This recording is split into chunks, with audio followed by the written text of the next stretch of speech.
From CPRE and the CPRE Knowledge Hub, this is Research Minutes, a weekly look at new and important research in education.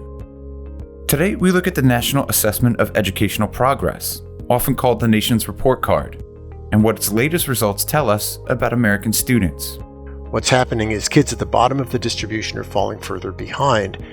And that's replicated not just in math, it's replicated across the board. We welcome Harvard University professor and nationally recognized testing policy expert Daniel Koretz.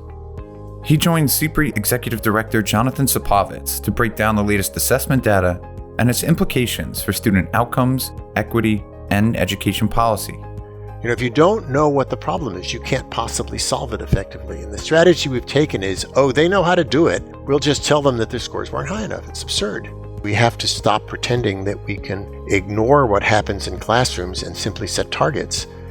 Koretz also discusses the potential value and the future of the assessment in the wake of the COVID-19 pandemic. I don't think we'll learn anything from an administration in 2021. I think we'll learn a lot, and I think it's going to be very distressing what we learn if we administer it in 2022. That's right now on Research Minutes.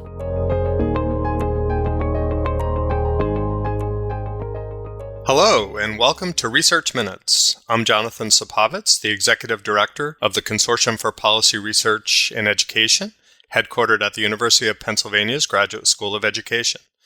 Today, I'm really happy to welcome Dan Koretz, the Henry Lee Shattuck Research Professor of Education at the Harvard Grad School of Education. Thanks for joining us today, Dan. Delighted to be with you. So today we're going to be discussing the latest results of the NAEP, or National Assessment of Educational Progress, which is given to a representative sample of American students to gauge student knowledge in a variety of subjects. It's often called the nation's report card. And today, we're going to talk about the 2019 report card, which looked at reading and math for 12th graders. And these results weren't what we were hoping for, not something we want to hang on the fridge. So to start, can you walk us through how NAEP is conducted and how we arrive at these statements about U.S. student performance? Sure. Currently, and this started as of 2003, the national assessment is one large stratified national sample. It's very large, and that's worth keeping in mind because even small fluctuations in scores are statistically significant. It's given to the math and reading assessments are given to nationally representative samples of 4th and 8th graders every 2 years, and 12th graders less frequently. The stakes attached to the assessment are nominally zero, that there are no consequences. In fact, by law, there are no permanently kept logs of the students who participate. We don't know who they are. In fact, it's a little less low stakes than that, as people are quite worried about their state's standing on NAEP, and so people do circulate, state education agencies sometimes do circulate materials to let people know what the standards include and so on. But basically, it is the single best indicator we have of overall trends in progress for American kids. And how did high schoolers do in 2019? Well, I think it's better actually to put it in the context of the 4th and 8th grade results as well, because all of them are bad news. Basically, there has been nothing but stagnation for a dozen years or so, and in some cases much longer than that. There's never been much good news in the 12th grade. The good news that got people excited was in 4th grade mathematics up until, 10 years ago or 12 years ago. But basically, since then, things have stagnated if you look at overall performance. If you start taking it apart and looking at the performance of different groups, it becomes a little more complicated. But the overall picture is just one of stagnation. So, if I'm looking at the scores, so in 2019 in mathematics, at least in 12th grade, the scale score was 150, and it's kind of varied from up and down a point or two. In reading on a same scale of 500, it looks like scores were 285. But it seems like fluctuations are really small, like a point or two. So what can we make of these, what seem to be small fluctuations? I'd ignore them for the most part. I mean, what you have to keep in mind is that the standard deviation of these scales is quite large. So, for example, in grade 8 math, the change in scores between 2017 and 2019 were less than 0.03 of a standard deviation. And basically what that means is that the median kid in 2019 would have scored at the 49th percentile rank in 2017. It's really trivial. And in fact, if you go back to just to underscore the amount of stagnation, if you compare the 2019 scores to 2007, a full dozen years ago, it's still only 1 percentile rank difference. So these, I would say, put them out of mind. The real answer is that nothing much has been happening. And is that also in terms of the distribution around the mean? Has the standard deviations changed? Well, the standard deviations haven't changed much. That's normally the case, but they have changed a little. And you may recall, say 4 years ago, 5 years ago, a lot of the people in our field who were positive about the impact of No Child Left Behind and test-based reform in general made the claim that while it may not have raised overall performance very much in some cases, essentially not at all in reading, it was helping kids at the bottom. And when I published the testing charade, 4 years ago, I argued that that was a misreading of the data and that there was, in fact, no progress, no appreciable progress of that sort. If you look at the more recent data, it's clear that the reverse is true. What's happening is kids at the bottom of the distribution are falling further behind. And this is really clear. You can see it in the 12th graders, but it's really clear if you look at, say, 4th graders in mathematics, where you see that the kids at the 90th percentile have been going up. Not hugely, but it's noticeable they've been going up. Kids at the bottom, at the 10th percentile, have been going down. And that's replicated not just in math, it's replicated across the board. Basically, what's been happening is that kids at the bottom have been falling further behind. Actually, it's more striking if you look at grade 8 math, where the 10th percentile has really dropped, as has the 25th percentile. So to zoom out a little bit, the message I take away from NAEP is that what we have been doing in schools for the last couple of decades has not worked in terms of improving overall performance, which is goal number 1. And it's been a dismal failure in terms of improving the equity of educational outcomes, which was its primary rationale, or it's at least one of its 2 primary rationales. It just has not worked. It's interesting because we can look at the results and then there's a lot of hypotheses that would explain these differences. And some of the stuff that I read in preparation for this, there were hypotheses about how the advances in our understanding of reading haven't worked their way entirely through the education system yet, or that the 2009 recession might have caused a decline in education spending that was now being picked up on in subsequent years on NAEP, or something that, for example, that there are fewer dropouts in high school, and so more kids are taking the test, which may be depressing some of the scores, but that may not be a bad thing. Do you put any stock in any of these hypotheses? Well, as hypotheses, absolutely. I should say I have always taken the grade 12 test with a grain of salt.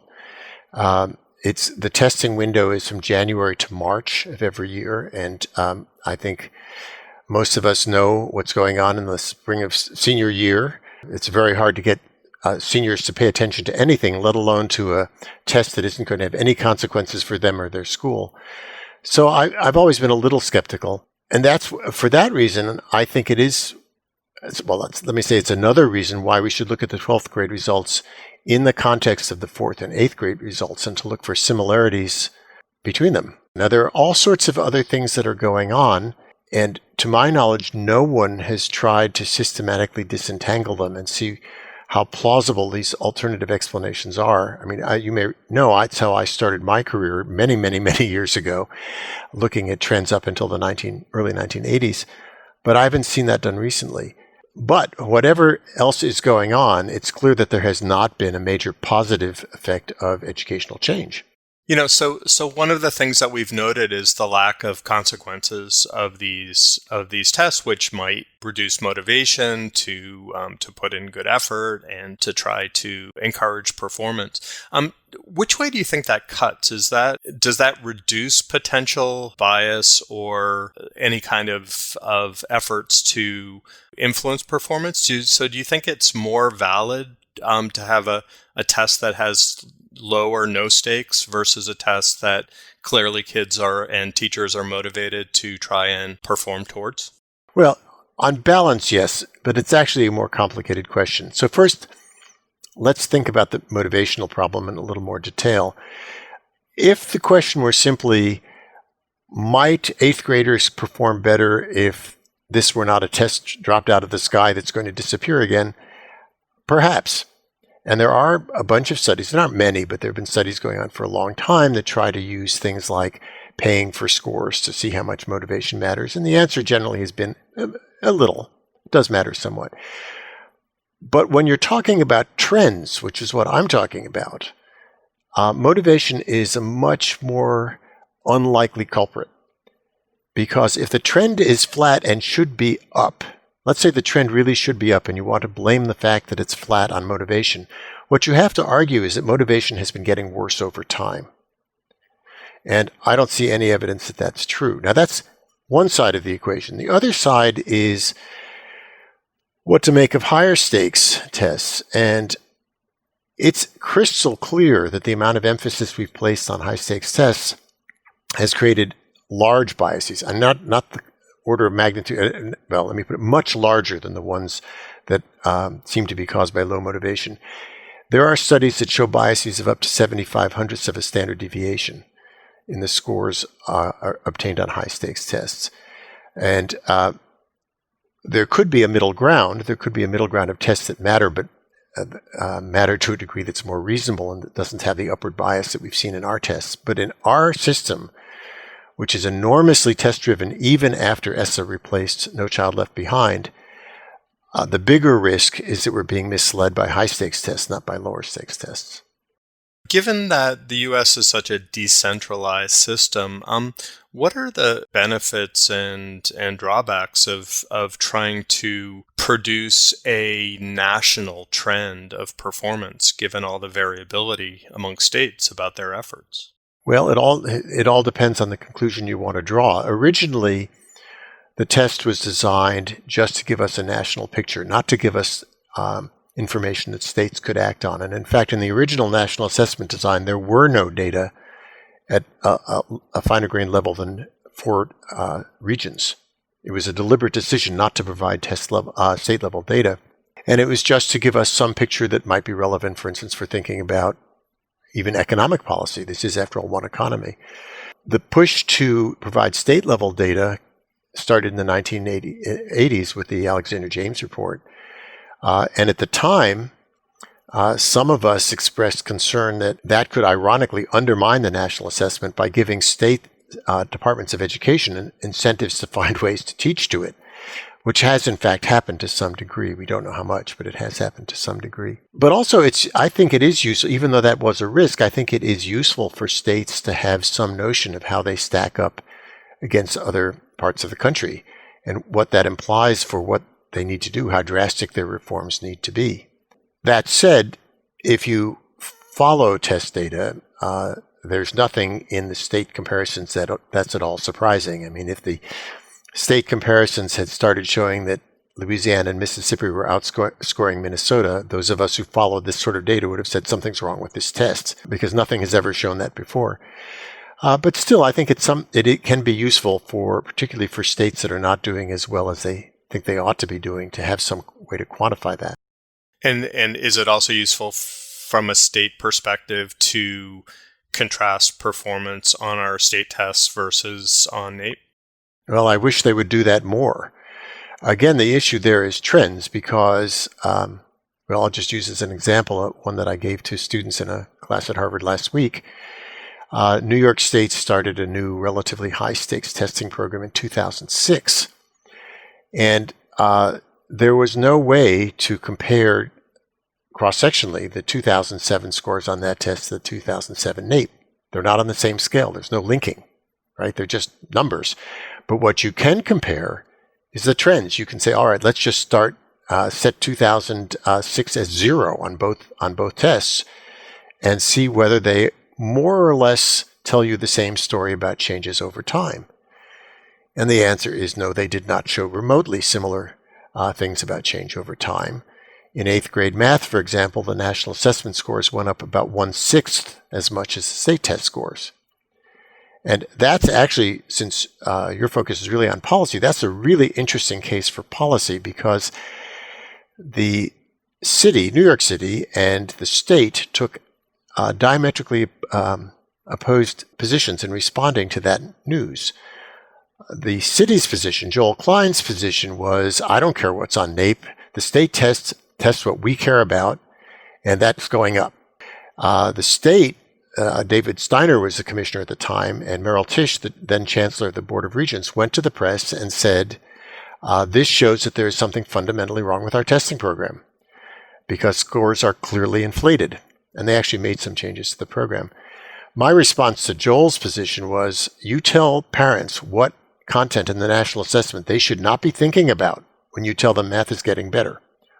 Or tell employers in Hoboken why they shouldn't be concerned that your kids are doing well on the state test but not on something else. It's an untenable position.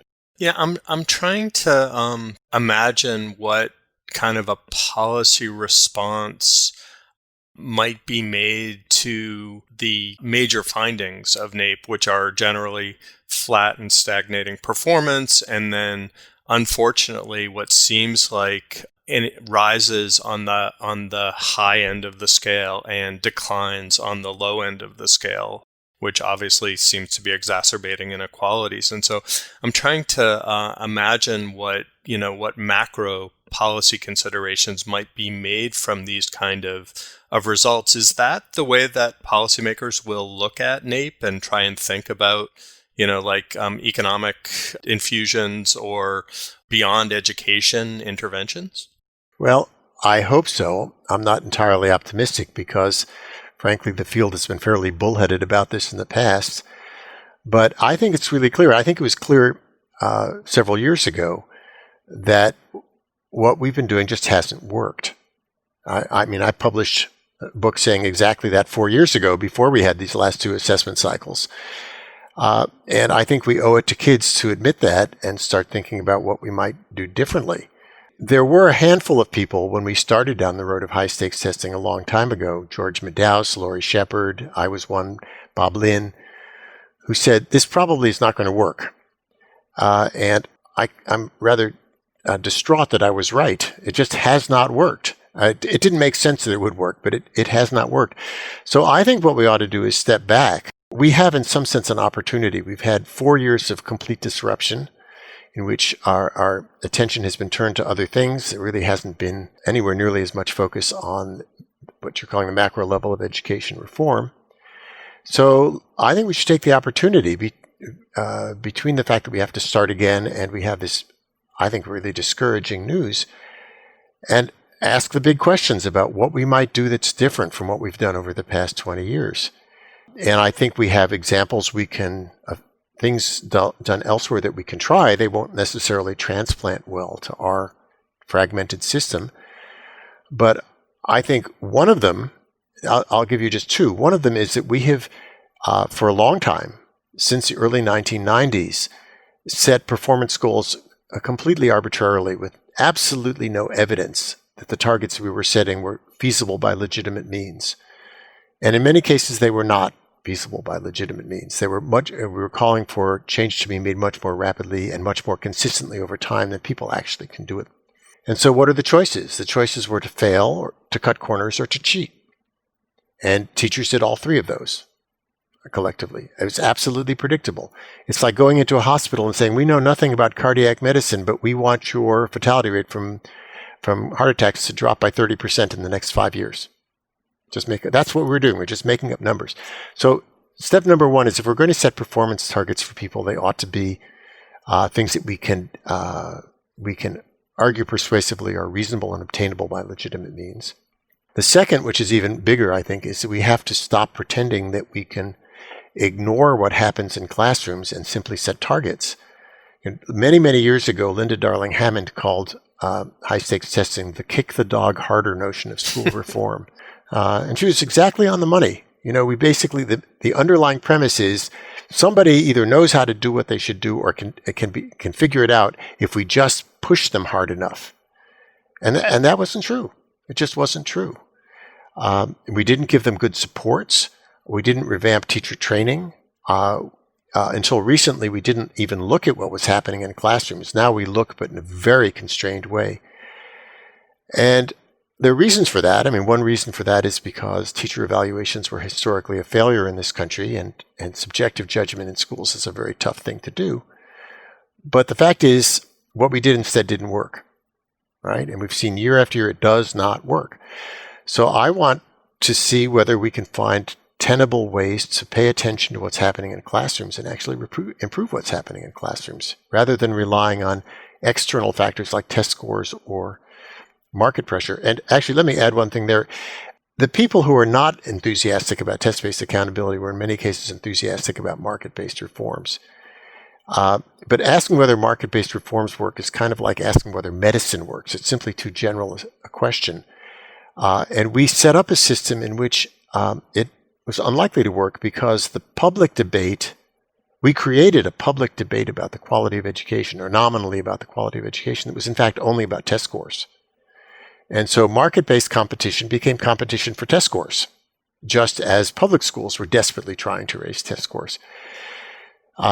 So if we want to use market-based reforms, I would do it the way it's done, or at least think about doing it the way it's done in, say, the Netherlands. The Netherlands is substantially more market-based than anything we've seen in the United States.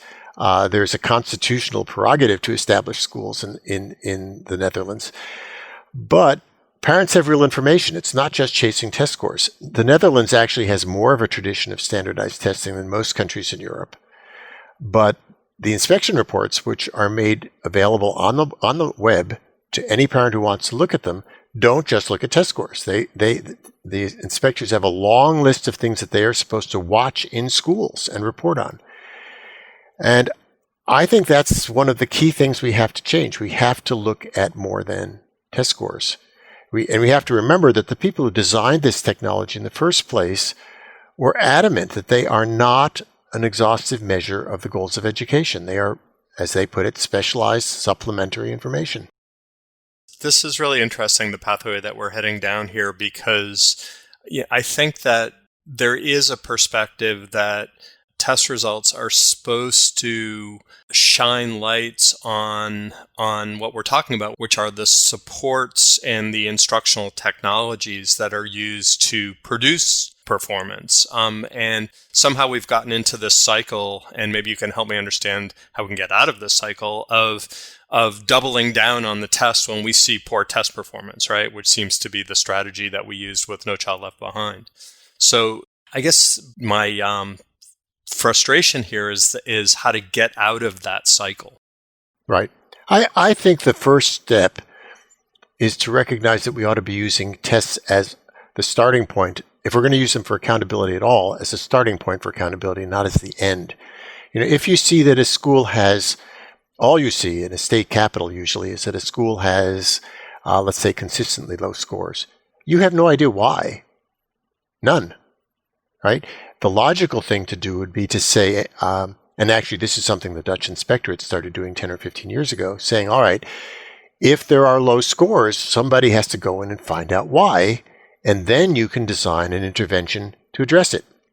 Is it a school that has low scores because the staff are poorly trained or poorly motivated, or is discipline a problem, or is transience a problem, or is it mostly kids who don't speak English? If you don't know what the problem is, you can't possibly solve it effectively. And the strategy we've taken is, they know how to do it. We'll just tell them that their scores weren't high enough. It's absurd. Imagine if in healthcare we did that. And we said, we know that this practice has bad outcomes, but we don't know why. We don't care why, right? Maybe they have sicker patients, or maybe the doctors are lazy, or who knows. We'll just tell them to make their numbers better. It doesn't make any sense. So I think that's the starting point. The other is to recognize that one test can't serve many masters. So the national assessment is really well designed for what it's doing, which is to provide an ongoing monitoring system. If you want to look at the effects of an instructional intervention, you ought to use a test that's tailored to that purpose. And that may well be very different in one district or state than in another. These are both wise and very pragmatic suggestions, this idea of using the test as a starting point, not an ending point, and also trying to think of different ways of using those technologies to try to provoke more questions. Dan, are you worried about how sensitive COVID-19 is going to be on NAEP in subsequent administrations? Oh, I think it's going to devastate the next administration. And one thing that's interesting is that states, which is not where I expected the progress to be, but many states are already substantially backing down. Since they can't stop testing under ESSA, they are taking steps to basically to downgrade the importance of the results for the next cycle. I don't have the list in front of me, but one state, for instance, which uses them as some of the tests as end-of-course tests, has reduced the percentage of the final grade that will be attributable to the test to 0.01% to 1%. I just think there's no way. We learned national assessment actually was what taught people this back in the late 1980s. ETS redesigned the national assessment in time for the 1984 assessment. And in 1986, there was a precipitous drop in reading scores, particularly among high school kids. There were two panels set up to look into this, one by ETS and one by the government, by the education department. And they both came to the same conclusion, which is that it was not real. It was a response to changes in the administration of the tests. Right? That's what started the long-term assessment that never changes, or almost never changes. So if that kind of administrative change can sometimes produce total disruption of trend lines, imagine what the bedlam of this year is going to do. I mean, we don't even know now how many kids can be in school in the spring. We don't know which kids will be in school. We don't know whether they will have time for an assessment because if they're in hybrid learning, the teachers may be very reluctant to give up instructional time for this. It's just going to be chaotic. So I think, and I'm not the only one who says this, at least one member of NAGB has been saying the same thing, that NAGB should go to Congress and request permission to delay the next administration for a year. That's what I would do. I don't think we'll learn anything from an administration in 2021. I think we'll learn a lot, and I think it's going to be very distressing what we learn if we administer it in 2022. And so is sentiment leaning towards postponing or persisting? I don't know. My guess is, given what's been going on the last month, that this is the last thing in Congress's mind. So this will have to come from Congress. I believe there's a statutory obligation to do the math grade 4 and grade 8 and the reading grade 4 and grade 8 every 2 years. I mean, one option is to do it and just not pay a lot of attention to it, but that's unlikely to happen. I do think the national assessment is going to be extremely important in 2022 or 2023 if we can't delay, because I think the disruption in state test trend lines is going to be very hard to interpret. And the reason for that is that we have a small amount of research, it's not a lot, but it's quite consistent, that suggests that the kids who get the most inappropriate test prep and suffer the most inflation of test scores are disadvantaged kids. Those are also the kids that we now see, in at least preliminary reports, are suffering the most from the disruption of COVID. So ironically, the fact that they were coached the most may obscure the extent of their real decline in performance. So I think we're really going to need a national assessment to tell us in the aggregate just how bad the equity effects of COVID will have been by that time. And I think they're going to be very, very large. Yeah, I think it is very important that we understand the consequences of what's happening right now. Dan, this has been such a fantastic conversation, and we started with NAEP. We talked a lot about some of the things surrounding testing and some of the big implications of this. And so, I think this is a testament to the fact that NAEP can catalyze very interesting conversations about the direction of education and the contributions of different facets of our education system. So Dan Koretz, who's the Henry Lee Shattuck Research Professor of Education at Harvard's Graduate School of Education, I really appreciate your taking the time to talk to me today, and thanks so much for joining us. Thanks for the opportunity. Thanks for listening to this week's Research Minutes, presented by the CPRE Knowledge Hub. For more episodes or to subscribe to the series, you can find us at researchminutes.org. To share thoughts on today's episode or to suggest a future topic, you can follow us on Twitter at CPRE Hub. That's CPRE Hub.